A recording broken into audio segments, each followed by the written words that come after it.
नमस्कार, मैं हूं शैलेंद्र सिंह और आप देख रहे हैं हमारा YouTube चैनल शब्द शब्द शैलेंद्र सिंह। आज हमारे साथ खास मेहमान हैं दीपिका अग्रवाल जी, जिनका मनसा बाई दीपिका नाम से एक स्टूडियो है, जहां पे वो 2008 से अपनी जो डिज़ाइनें हैं वो बना रही हैं और तमाम लखनऊ और लखनऊ से बाहर के लोग हैं उनका प्रयोग कर रहे हैं। तो आज हम बात करेंगे दीपिका जी से इन सारे मुद्दों पर। दीपिका जी, बहुत बहुत आपका स्वागत है। Thank you. थोड़ा सा बताइए कि मनसा बाई दीपिका कैसे शुरू किया आपने? सर, मैंने अपना ग्रेजुएशन इसी में किया है, फैशन डिज़ाइनिंग में, एंड आई ऑलवेज वांटेड कि मैं अपना ही कुछ काम स्टार्ट करूं। तो मैंने अपना एक ब्रांड लॉन्च किया और उसका नाम मनसा बाई दीपिका रखा। जब मैंने अपना काम स्टार्ट किया था उससे पहले मैंने भी एक एक्सपोर्ट कंपनी में प्रॉपर एक्सपीरियंस लिया था। वो बहुत ज़रूरी है, उसके बाद ही आई स्टार्टेड माय वर्क। अच्छा सर, बहुत बेसिक से स्टार्ट किया था क्योंकि मैंने अपना काम 2008 में स्टार्ट किया। तो मैंने अपने घर से प्रॉपर एक नॉर्मल तरीके से स्टार्ट किया एंड धीरे धीरे मैंने ग्रो किया। स्टेप बाय स्टेप आप आगे बढ़ती गई। Yes, step by step. आप अलीगंज में थी, फिर आप गोमती नगर अब में। गोमती नगर में हूँ। दीपिका जी, आपने डिज़ाइनिंग की फील्ड क्यों चुनी?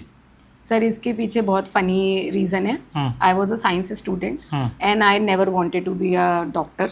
मेरी मम्मी मेरे पीछे पड़ी हुई थी एंड इन 2002 मतलब फैशन डिज़ाइनिंग क्या होती है ये पता भी नहीं था, बट मैंने किसी से सुना कि फ़ैशन डिज़ाइनिंग करना बड़ा आसान है और मैंने बस उसे ऑप्ट कर लिया। वो बाद में पता लगा कि बहुत टेढ़ी खीर है, बहुत पढ़ाई करनी पड़ती है इसमें।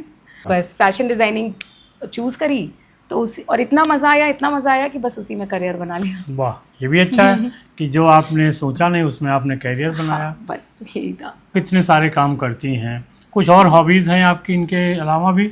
सर, हॉबीज़, क्रिएटिव पर्सन हूँ तो क्रिएटिविटी में ही हूँ। पेंटिंग्स, स्केचिंग्स, ये सब बहुत अच्छा लगता है और कुकिंग भी बहुत पसंद है। अच्छा, क्या बनाती हैं? अरे सर, बहुत कुछ बनाती हूँ। घर में डांट पड़ती है तो बनता ही रहता है कुछ ना कुछ। वो भी आता नहीं था, सीख सीख के अच्छा ही लगने लग गया। तो देखिए कितना सारा टैलेंट है दीपिका जी के पास। वो स्केच भी कर लेती हैं, वो पेंटिंग भी बना लेती हैं, वो खाना कितना अच्छा बनाती हैं और सबसे बड़ी बात वो पहनना यानी क्लोथिंग कितनी अच्छी करती हैं। डिज़ाइनर हैं। हम लोगों के लिए प्राउड है कि हमारे साथ दीपिका जी हैं, जिनका मनसा बाई दीपिका लखनऊ की एक शान है। क्या क्या ड्रेसें आपके पास ऐसी हैं जो लोग पसंद करते हैं? सर, मैं तो देखिए हमारा इंडो वेस्टर्न, वेस्टर्न और एथनिक सभी पे मैं वर्क करती हूँ। अभी मैंने लेटेस्ट में मेंस वेयर भी प्रॉपर स्टार्ट कर दिया है। So I am doing men's wear also, kids wear, जो ट्रेंड में है, जो लोगों को पसंद है। मेरे बुटीक का नाम ही मनसा बाई दीपिका है। इट्स मीन्स, देखिए मेरी टैगलाइन है वीविंग डिज़ायर्स। आपकी जो भी रिक्वायरमेंट्स हैं मैं वो बना रही हूँ। अच्छा, मैं वो दूंगी। लेकिन पिछले इतने साल आपका एक्सपीरियंस रहा है, लखनऊ में फैशन का दौर किस तरीके से बदला है? सर, बहुत बदला है। हाँ, स्टार्टिंग में तो नहीं था, बट फ्रॉम लास्ट 7-8 ईयर्स से तो बहुत अवेयरनेस है, सब बहुत अवेयर हैं। अच्छा, अब क्या है ना, बहुत सारे ऐसे साइट्स हैं जैसे आप पिंटरेस्ट पे देख सकते हैं या सोशल मीडिया के बदौलत इतना ज़्यादा लोग अवेयर हैं। लोग मुझे खुद ही आके बोलते हैं Deepika I want to wear this, ऐसा कुछ बना दो।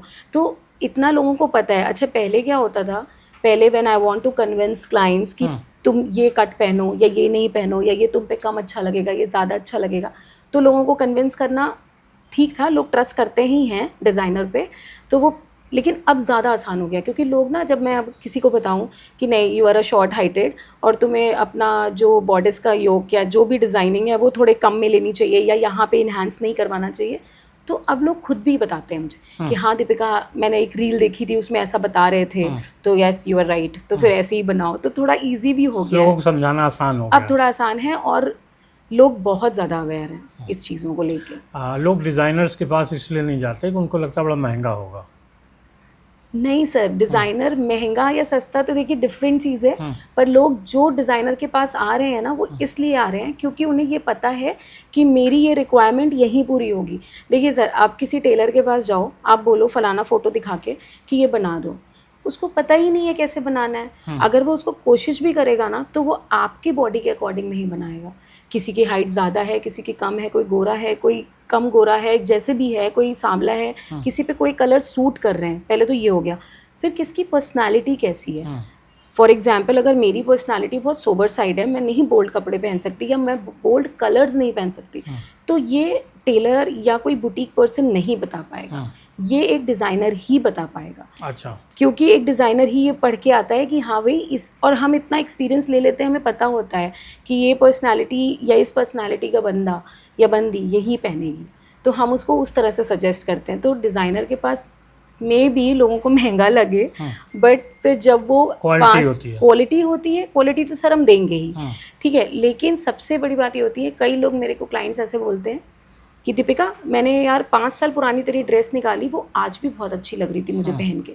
क्यों? क्योंकि वो आपके अकॉर्डिंग, आपके ऊपर अच्छी लगने वाली चीज़ बनी थी। तो वो एक डिज़ाइनर करता है। तो ये मेन बात है कि डिज़ाइनर से क्यों कपड़े बनवाने चाहिए और डिज़ाइनर क्यों कभी कभी महंगे हो जाते हैं। अच्छा, क्योंकि पहले तो लोग मास्टर जी के पास जाते थे ज़्यादातर। तो मास्टर जी के पास बहुत सिंपल चीज़ों के लिए जाएंगे ना आप। अगर आप एक मास्टर से सूट बनवाना चाहेंगे तो आप चले जाएंगे, बट अगर आपको एक डिज़ाइनर वेयर चाहिए, डिफरेंट कट्स चाहिए, ड्रेप्स चाहिए, सिलवट्स नए चाहिए, तो फिर तो आपको किसी ऐसे के पास ही जाना पड़ेगा ना, हु हैज़ नॉलेज। और मास्टर जी की जो नॉलेज है वो एक सीमित दायरे में होती है। बिल्कुल, हाँ। मास्टर जी भी जो अच्छे मास्टर्स होते हैं वो कैसे अच्छे मास्टर्स बनते हैं, किसी बड़े डिज़ाइनर के पास काम करके ही बनते हैं। वरना एक नॉर्मल टेलर तो एक नॉर्मल टेलर है, उसको तो वही काम आता है जो उसको बेसिक सिखाया जाता है घर में। तो जो भी, वो भी एक तरीके से किसी डिज़ाइनर के अंडर ही पढ़ रहा होता है, वो ही सीखेगा ना, तभी तो करेगा। लेकिन मास्टर जी की जब बात चलती है तो एक बड़ी समस्या और खड़ी हो गई है जी। उत्तर प्रदेश महिला आयोग ने एक आदेश भी किया है सभी जो टेलर शॉप हैं, बुटीक्स हैं, कि वहाँ पे मेज़रमेंट के लिए महिलाओं के जो कपड़े हैं उनके मेज़रमेंट के लिए पुरुष टेलर नहीं होगा, वहाँ पे आपको लेडीज़ टेलर या मेज़रमेंट के लिए किसी न किसी को रखना पड़ेगा। आपको क्या लगता है? सर मुझे ना, मैं किसी दूसरे डायरेक्शन में नहीं सोचती हूँ इस बात को, पर जैसे मैं 2008 से काम कर रही हूँ, मुझे ये बात पता है कि मेजरमेंट अगर मैंने ली है, मैं हमेशा अपने क्लाइंट्स की मेजरमेंट में खुद लेती हूँ। I never allow any master to take their measurements. क्यों? क्योंकि मुझे लगता है कि अगर मैं क्लाइंट से कनेक्ट हो रही हूँ, मैं क्लाइंट्स की मेजरमेंट ले रही हूँ, मैं उनसे बात कर रही हूँ, मैं उनको समझा रही हूँ कि नहीं मैम देखिए ऐसा है वैसा, बहुत सारी चीज़ें होती हैं, मैं बतानी पड़ती है, तो उससे एक्सपीरियंस सिर्फ हमें ही हो रहा है। तो for our knowledge, for our experience, हमें ही अपने क्लाइंट से कनेक्ट होना चाहिए।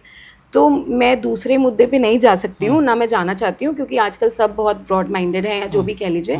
बट खुद के एक्सपीरियंस के लिए, और जितनी भी मेरे पास इंटर्न्स आती हैं, मेरे पास जितनी असिस्टेंट ने काम किया, they all know how to take measurements, क्योंकि ये सबसे बड़ी चीज़ होती है। क्योंकि जब एक कपड़ा कट रहा होता है ना, तो उसको बताना पड़ता है मास्टर को कि भैया यहाँ से यहीं तक बॉडिस है, यहाँ से यहाँ तक हिप का साइज़ है, या किसी लेडी का स्ट्रक्चर कैसा है कैसा नहीं है, तो वो हम मास्टर को कैसे बताएंगे अगर हमें पता नहीं होगा। मास्टर को क्या, मास्टर तो बेसिक कट काट देगा, तो वो कैसे उसको ठीक करोगे। मनसा भाई, दीपिका का और कुछ खास बताइए कि जिस लखनऊ वालों को, कि क्या आपके यहाँ खास है जिसके लिए आपके पास आए? मनसा भाई, दीपिका पे आने का सबसे बड़ा रीज़न तो यही होगा कि जो आप चाहेंगे ना वो आपको मिलेगा। वॉट एवर यू वॉन्ट वो हम देंगे इन अ बेटर बेस्ट क्वालिटी। आप हमारे पास इंडो वेस्टर्न, वेस्टर्न और जितना भी लेटेस्ट ट्रेंड के कलेक्शंस हैं या जो भी आपको लेटेस्ट चीज़ें दिख रही हैं उससे भी प्लस चीज़ें आपको मिलेंगी यहाँ पे। और quality wise there is no compromise, सब कुछ आपको बेस्ट क्वालिटी में मिलने वाला है। तो दोस्तों, ये थी दीपिका जी के साथ हमारी बातचीत। आपको कैसी लगी ज़रूर बताइएगा। धन्यवाद। Thank you.